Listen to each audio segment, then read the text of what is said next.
Congress party senior నాయకులు మాజీ రాజ్యసభ సభ్యులు వి హనుమంతరావు ఇంటి ముందున్నటువంటి తన వాహనాన్ని గుర్తు తెలియని వ్యక్తులు ఎవరో రాత్రిపూట ఉదయం 4 గంటల సమయంలో కారుతో గుద్దేసి వెళ్ళిపోయారు. అయితే దాంట్లో ఏమైనా వాంటెడ్లీ చేశారా లేకుంటే నిజంగా ఏమైనా తాగి వాహనాన్ని నడిపి టర్న్ చేస్తున్న సందర్భంలో గుద్దారా అనేటువంటి తెలియదు. ఎందుకంటే ఇక్కడ ఉన్నటువంటి సెక్యూరిటీ గార్డ్ బయటకు వచ్చాడు.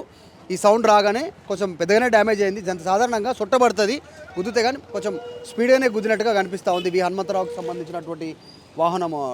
దీంట్లో వాచ్మెన్ బయటకు వచ్చి అడిగే లోపలనే కార్ని కాస్త స్పీడ్ చేసుకుంటూ ఇక్కడ నుంచి తీసుకెళ్లారు. పోలీసులు సీసీటీవీ ఫుటేజ్ ద్వారా తీసి కేసు నమోదు చేసుకొని వి హనుమంతరావు సూచన మేరకు దీనికి సంబంధించినటువంటి ఎంక్వైరీ చేస్తూ ఉన్నారు. ఎవరు గుద్దిపోయారనేటువంటిది వి హనుమంతరావు ఒక అనుమానాన్ని అలిగేషన్ని వ్యక్తం చేస్తూ ఉన్నారు. గతంలో ఆయనకు థ్రెటనింగ్ కాల్స్ వచ్చినటువంటి సిచ్యువేషన్ ఉంది. ఒకసారి ఇట్లనే మరొకసారి కారు పైన దాడి చేసే ప్రయత్నం చేశారని చెప్తా ఉన్నారు.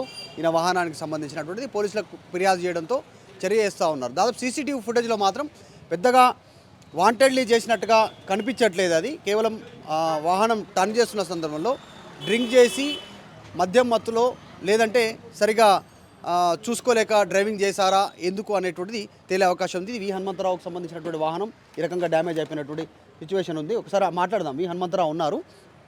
ఆయన మాటల్లో ఏం జరిగింది ఈ దాడికి సంబంధించినటువంటి ఘటన పైన ఒకసారి మాట్లాడదాం. లోపల ఉన్నారు, ఇక్కడ కూర్చున్నారు. కొద్దిసేపటి క్రితం పోలీసులు వచ్చిపోయారు, ఎంక్వైరీ చేస్తూ ఉన్నారు ఏం జరిగింది అనేటువంటిది. ఆ వాహనం నెంబర్ ప్రకారం ఎవరిది అని గుర్తించే పనిలో పోలీసులు ఉన్నారు. వి హనుమంతరావు గారు ఉన్నారు. వి హనుమంతరావు గారితో మాట్లాడే ప్రయత్నం చేద్దాం ఏం జరిగింది అనేటువంటిది. సార్ ఎన్ని గంటలకు జరిగింది? గతంలో ఎప్పుడైనా జరిగిందా? ఏంటి మీ అనుమానం? గతంలో కూడా ఒకసారి జరిగింది. అద్దాలు వలగొట్టిపోయింది వాడు తాగి, వాడు దొరికిండు, తప్పైందని వాడు స్టూడెంట్, ఏది యూపీ వాడు. మళ్ళీ ఇవాళ ఏంటంటే క్లియర్గా ఏం కనిపిస్తుందంటే 4 o'clock వాకింగ్ పోయేటోళ్ళు ఉంటారు, రష్ ఉండదు. సీసీ కెమెరా చూసినాక నాకు డౌట్ వస్తుందంటే సీసీ కెమెరాలలో నా కారు ఉన్నట్టుంది, బండి పోయేది కనిపించింది. సెకండ్ ఫేజ్లో ఈ కారు వస్తుంది, కారు కనిపిస్తుంది, ఇక్కడ కమ్మలు ఉన్నాయి, లైట్ కమ్మలు. ఆ పక్కకెళ్ళి వచ్చి రోడ్డు పక్కకు బిల్కుల్ నా బండి ఆల్మోస్ట్ 3/4 మీటర్ వెనకకు పోయింది బండి. అంత స్పీడ్గా కొట్టి వెళ్ళిపోయింది. అంటే ఏంది అట్టకెళ్ళి రోడ్డుకి వెళ్ళి చక్కగా పోతే కంబకు తలగాలి కదా. రోడ్ మీద కూడా లేదు కదా, మంచి పక్కకు ఉంది కదా బండి, మంచి పక్కకు ఉంది కదా. పక్కకున్న దాన్ని కొట్టిపోయి రోడ్డునా ఏమిటి, ఆడు తాగి ఉన్నాడా లేకుంటే కాన్స్పిరసీ అనేది ప్రభుత్వం ఆలోచన చేయాలి. అంతకంటే నేను ఎక్కువ ఏం చెప్పాను. ఎందుకంటే ఆమె నాకు గత 7-8 ఏళ్ళ నుంచి ఎప్పుడైతే నరసింహన్ వ్యతిరేకంగా గవర్నర్ వ్యతిరేకంగా మాట్లాడినప్పుడు విత్డ్రా చేసింది. గతంలో నా మీద టెలిఫోన్ ట్యాపింగ్ థ్రెట్స్ వచ్చినప్పుడు నేను లెటర్ కూడా పెట్టిన, ఎప్పుడు కేసీఆర్కు. ఆయన ఏం చేయలేదు. ఏమనంటే హనుమంతరావు గారు అజాత శత్రువు, ఆయనకి ఎవరు వ్యతిరేకం లేరని ఇంటెలిజెన్స్ రిపోర్ట్ ఇస్తున్నారు. అజాత శత్రువు ఉండొచ్చు, కానీ నేను పొలిటికల్గా ఏడ అన్యాయం జరిగితే అది మాట్లాడతా, ఎక్కడ పేదవానికి అన్యాయం జరిగితే అక్కడ మాట్లాడతా, ఎవరికైనా నేను భయపడా.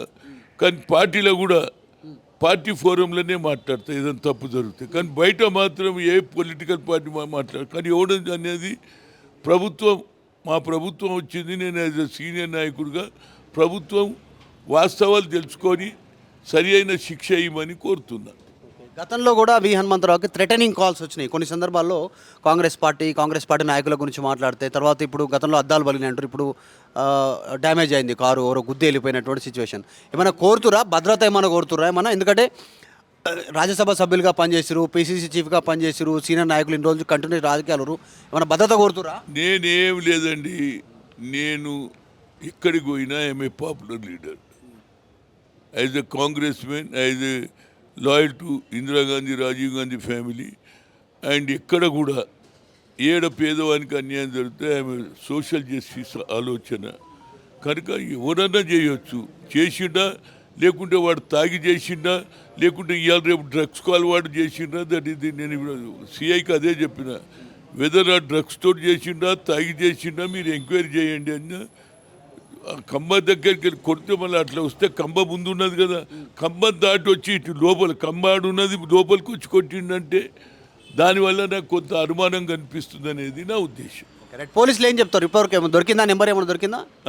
పోలీసు వాళ్ళు ఇప్పుడు అంతా ఎంక్వైరీ చేస్తున్నారు. ఇప్పుడు దొరికినాయి కొంత ఏది మన సీసీ కెమెరాల వాడు 4 నుంచి 4:10 లోపల ఏ బ్లాక్ కార్ ఎంత స్పీడ్గా పోతే వాడే. వేరే కార్ అయితే ఐడెంటిఫై అయింది బ్లాక్ కార్ నువ్వు వాళ్ళు ఐడెంటిఫై చేస్తే అక్కడి నుంచి ఇటు దానికి శివం దానికి అన్నీ ఉన్నాయి. అటు డీడీ కాలనీ కూడా సీసీ కెమెరాలు ఉన్నాయి. దాన్ని తెలుసుకోమని చెప్పిన వాళ్ళు ఎంక్వైరీ చేస్తున్నారు. న్యాయంగా తప్పు ఎవడు చేసినో వానికి శిక్ష పడాలి. ఇలాంటి పక్కకున్న కార్లనే కొట్టేస్తే ఐదర్ తాగిన మత్త, లేకుంటే డ్రగ్స్ మత్త, లేకుంటే వేరే ఆలోచనతోటి నన్ను డ్యామేజ్ చేయాలని ఉన్నది అనేది ప్రభుత్వం ఆలోచన చేయాలని కోరుతున్నా. ఇది వి హనుమంతరావు ఇంటి దగ్గర కారు పైన డ్యామేజ్ చేశారు. అంటే చూస్తుంటే అది ప్రమాదంలో చేశారా లేదంటే తాగి డ్రైవింగ్ చేస్తూ చూడకుండా వెళ్ళిపోయినా అనేటువంటి తెలియదు. ప్రస్తుతం అయితే పోలీసులు ఎంక్వైరీ చేస్తారు. కారుకు సంబంధించినటువంటి ఎవరైతే డ్యామేజ్ చేసి పారిపోయిందో వాహనాన్ని పట్టుకునే ప్రయత్నం చేస్తూ ఉన్నారు. సీసీటీవీ ఫుటేజ్ ద్వారా గుర్తించే పని చేస్తూ ఉన్నారు. గతంలో కూడా అద్దాలు బగిలగొట్టిన సంఘటన ఉంది. ఫోన్లకు బెదిరింపు కాల్సి వచ్చినటువంటి సిచ్యువేషన్ ఉంది. వి హనుమంతరావు కాంగ్రెస్ పార్టీలో కాస్త ఓపెన్గా మాట్లాడతారు అన్ని విషయాలు, అందులో కొంచెం అనుమానం ఉంది అనేటువంటిది ఆయన వ్యక్తం చేయడంతో పోలీసులు కేసు నమోదు చేసి చూస్తూ ఉన్నారు. జర్నలిస్ట్ విజయ్తో మధు మల్కేడ్కర్, అంబర్పేట్. మరిన్ని వీడియోస్ కోసం ఛానల్ ని సబ్స్క్రైబ్ చేయండి. లేటెస్ట్ అప్డేట్స్ కోసం వాట్సాప్ ఛానల్ ని ఫాలో అవ్వండి. అండ్ లింక్ డిస్క్రిప్షన్ లో ఉంది.